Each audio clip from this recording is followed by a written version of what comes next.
Hello few and last lecture पे हमने part 11 देखा था और पार्ट 11 में हमने दो इम्पॉर्टेंट रिएक्शन देखी थी। पहली थी गैब्रियल थैलामाइड अभिक्रिया एंड सेकंड आपके पास कौन सी थी, शॉर्टन बाउमन रिएक्शन या अभिक्रिया। ठीक है, तो इनको मैंने बहुत अच्छे से ब्रेक करके ऐड करना सिखाया था कि किस तरीके से इनको आप ब्रेक करके ऐड कर सकते हो। ठीक है, देन आज हमारे पास जो 29 नंबर की इम्पॉर्टेंट रिएक्शन है वो कौन सी है आपकी, हेल्फोर्ड जेलेक्सी अभिक्रिया, हेल्फोर्ड जेलेक्सी रिएक्शन। इसको याद रखना, एग्जाम में कभी कभी ये शॉर्ट वे में आ जाती है, HVZ रिएक्शन। तो इसमें क्या होता है हम देखते हैं यहाँ पर कि इसमें क्या है, एलिफेटिक कार्बोक्सिलिक एसिड, यानी कि ये कार्बोक्सिलिक अम्ल के लिए आपके पास है, जो कि हमारा चैप्टर है एल्डिहाइड कीटोन एंड कार्बोक्सिलिक अम्ल, उससे रिलेटेड है। ठीक है, तो एलिफेटिक कार्बोक्सिलिक अम्ल एक या एक से अधिक अल्फा हाइड्रोजन परमाणु के साथ, ठीक है, अल्फा हाइड्रोजन मैं बहुत अच्छे से समझा चुकी हूँ कि ग्रुप को छोड़ने के बाद जो फर्स्ट कार्बन होता है उसको हम अल्फा हाइड्रोजन्स कहते हैं। ठीक है, तो ये क्या करता है, फास्फोरिक एसिड की थोड़ी सी मात्रा की उपस्थिति में क्लोरीन या ब्रोमीन के साथ क्रिया करके किसको आपका व्युत्पन्न बनाते हैं, हाइड्रोजन व्युत्पन्न।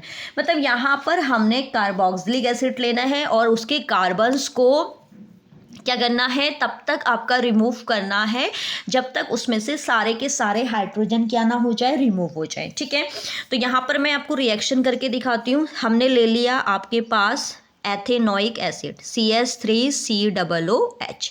ठीक है, अब आपसे कहा गया है कि फास्फोरिक, यानी कि हम यहाँ पर जो रिएक्शन कराएंगे या तो आपसे कहा गया है क्लोरीन की प्रेजेंस पे या ब्रोमीन, और किसकी प्रेजेंस में, रेड फास्फोरस की प्रेजेंस में। ठीक है, तो जब हम रिएक्शन कराएंगे तो देखो यहाँ से एक H और इसका एक Cl किसकी फॉर्म में बाहर हो जाएंगे, HCl की फॉर्म में बाहर हो गए। क्लियर है, तो यहाँ पर हमारे पास इसका एक बॉन्ड फ्री हो गया, उससे ये Cl ऐड हो जाएगा। तो जब ये Cl ऐड होगा तो हमारे पास क्या बनेगा, Cl CS2COOH। क्लियर है, इसके बाद हमारे पास फिर हम अगेन, क्योंकि अभी देखो अभी भी हमारे पास दो हाइड्रोजन्स यहाँ पर बचे हुए हैं, तो फिर हम अगेन वही सेम करेंगे कैटलिस्ट को, Cl2 एंड रेड फास्फोरस, फिर वही सेम पोर्शन होगा, यहाँ का एक Cl और ये एक H किसकी फॉर्म में बाहर हो गए, HCl की फॉर्म में बाहर हो गए। तो इसका जो Cl एक बॉन्ड बचा हुआ है, इसका एक बॉन्ड फ्री हो गया, तो इससे रिएक्शन करेगा तो हमारे पास क्या बना देगा, Cl2CHCOOH। क्लियर है, इसके बाद देखो अभी भी एक H आपके पास बचा हुआ है, तो ये फिर वही सेम अगेन रिएक्शन होगी क्लोरीन और किसके साथ, रेड फास्फोरस के साथ। तो ये फिर अगेन रिएक्शन करके हमारे पास क्या बना देगा, Cl3CCOOH। क्लियर है, क्योंकि आपको पता है इसका एक बॉन्ड फ्री हो जाएगा, तो इसका एक बॉन्ड फ्री होने पर उसके साथ कौन रिएक्शन करेगा, क्लोरीन। तो इसका मतलब जो हमारे पास ये प्रोडक्ट बन गया, इसका नाम क्या होगा आपके पास, यहाँ पर अल्फा आपके पास प्रेजेंट हो गया ना, क्योंकि देखो ग्रुप को छोड़ने के बाद एक C है, तो यानी कि ये अल्फा होगा ना। तो यहाँ पर हमारे पास क्या बन गया, alpha trichloro acetic acid, trichloro acetic, एक मिनट, ट्राईक्लोरो एसिडिक एसिड। ठीक है, तो इस तरीके से हेल्फोर्ड जेलेक्सी रिएक्शन हमारी क्या होती है, कंप्लीट होती है। ठीक है, तो हमने क्या करा, हमने एक ओइक एसिड को लिया और उसको तब तक रिमूव किया जब तक कि सारे के सारे हाइड्रोजन्स रिमूव ना हो जाए और हमें अल्फा हाइड्रोजन्स ना मिल जाए। ठीक है, इसके बाद नेक्स्ट 30 नंबर की इंपॉर्टेंट रिएक्शन है हमारी पार्किंग अभिक्रिया। ठीक है, नए नए नाम आप यहाँ पर देखने के लिए आपको मिलेंगे, लेकिन सारी रिएक्शन की सारी रिएक्शंस आपकी इंपॉर्टेंट है। ठीक है, तो पार्किंग, अगर हम रिएक्शन की बात करें तो पार्किंग रिएक्शन भी एल्डिहाइड चैप्टर को फॉलो करती है। इसमें क्या है कि सोडियम एसीटेट की उपस्थिति में, मतलब कैटलिस्ट आपने सोडियम एसीटेट लेना है की उपस्थिति में बेंजीएल्डिहाइड क्रिया कर एसिटिक एनहाइड्राइड से होकर सिन्नामिक अम्ल बनाता है। तो यानी कि हमें क्या करना है कि एसीटेट से रिएक्शन करानी है एल्डिहाइड की, और किसकी प्रेजेंस में, सोडियम एसीटेट। तो हमने ले लिया यहाँ पर बेंजीना एल्डिहाइड, क्योंकि बेंजीना एल्डिहाइड जैसा हमें थियोरेटिकल बोला है वैसा ही। और हाँ, एक बात ये याद रखिएगा, अगर आप एग्ज़ाम में सिर्फ थ्योरी लिख के आते हैं, रिएक्शन नहीं लिख के आते हैं, तो एग्जामिनर आपको मार्क्स नहीं देगा, इस बात का ध्यान रखना।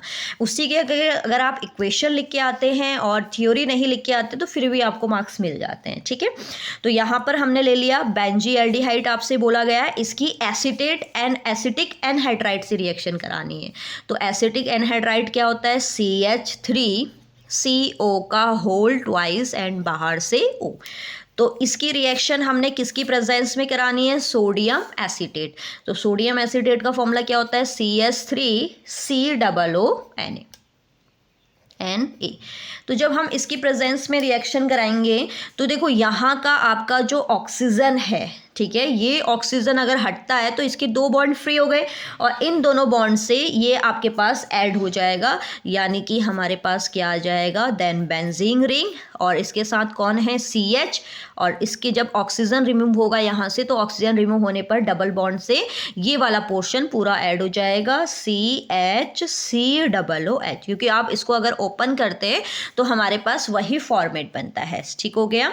तो इस तरीके से, क्योंकि देखो यहाँ अब अगर मैं इसको ब्रेक करके आपको दिखाती हूँ, यहीं पे दिखा देती हूँ, देखो ब्रेक करके अगर मैं इसको ओपन करूँ तो ये मैं इसको ऐसे भी तो लिख सकती हूँ, CH3 हो गया हमारे पास, और यहाँ पर COO या CO, इसके क्या है, 2 मॉलिक्यूल्स हैं, ठीक हो गया।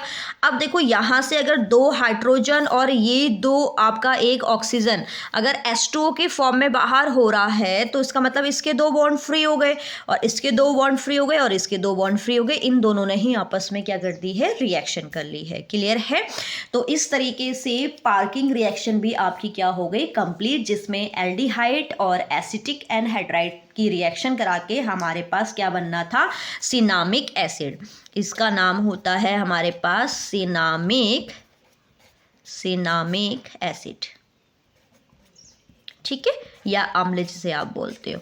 तो इस तरीके से हमने एक सीरीज 30 रिएक्शन कंप्लीट कर ली हैं। अभी रिएक्शन ख़त्म नहीं हुई है, इससे आगे अभी और इम्पॉर्टेंट रिएक्शन आपकी आएंगी, ठीक है, और इन्हीं से हमारे व्हाट हैपन व्हेन क्वेश्चन भी बनते हैं, ठीक है। तो मिलते हैं नेक्स्ट आपकी 31 इम्पॉर्टेंट रिएक्शन के साथ।